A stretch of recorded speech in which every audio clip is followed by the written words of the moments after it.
They sat me on a folding chair, right by the restroom. The smell of bleach and cheap air freshener leaked from the door behind me, mixing with perfume and champagne. Meanwhile, even the cousins we hadn't seen in a decade sat near the stage, sipping wine, laughing like royalty. That was my place in the family, an afterthought, a shadow. I didn't argue, I didn't cry, I just stood, smoothed my jacket, and walked out. 10 minutes later, my sister was in tears, and everyone finally realized why. There was a time when she loved me, when we were inseparable.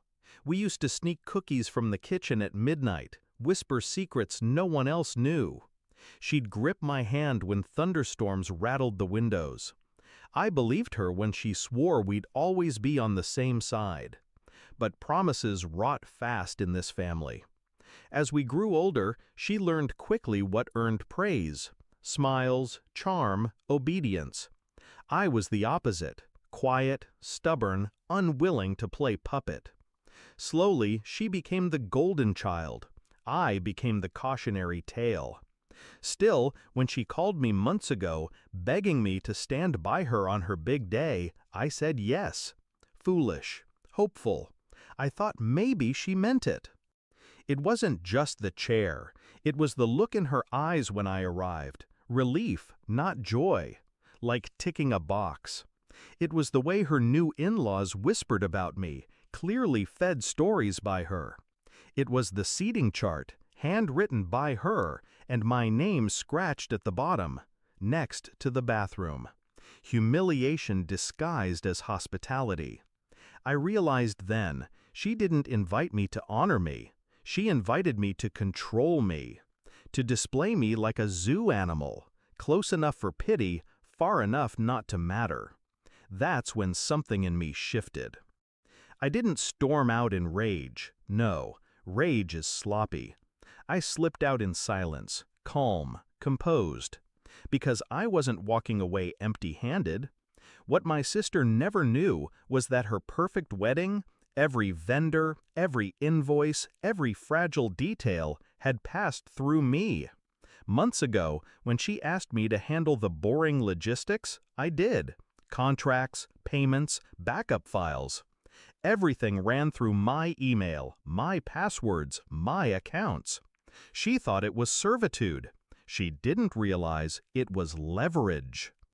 I walked to my car, opened my phone. One app, one button, one message. Cancel. The florist? Gone. The band? Gone. The lighting crew? Gone. Each with polite automated messages reminding her of unpaid balances. Balances I had quietly rerouted to her personal card weeks earlier. The caterer?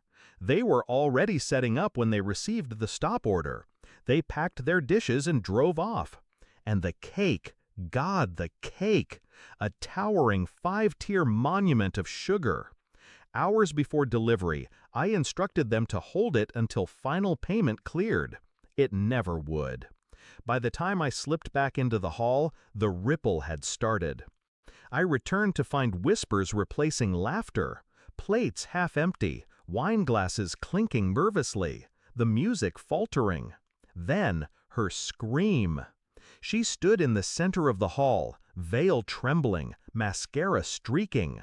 The caterer left. The flowers aren't coming. The cake! Where's the cake? Eyes turned. Guests murmured. Some pitied her, others smirked, enjoying the spectacle. And then she saw me. I sat calmly in the same folding chair by the restroom, hands folded, expression neutral. She staggered toward me, voice cracking. "What did you do?" I tilted my head. "I did exactly what you asked. I handled the logistics." It took a moment for her to understand, for the realization to bloom across her face. Then her mouth fell open, eyes wide, like she was staring at a stranger. "No," she whispered, "you wouldn't." I leaned closer, my voice low, only for her. "You made me invisible.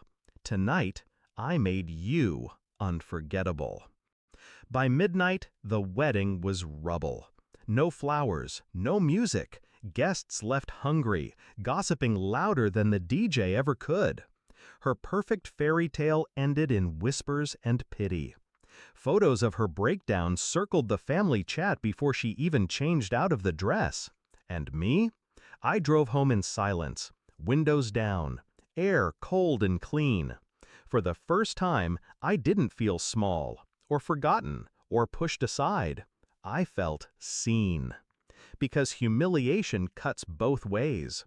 And when they sat me in that folding chair by the restroom, they gave me permission. I didn't ruin her wedding. I corrected the seating chart. And this time, everyone finally noticed where I belonged.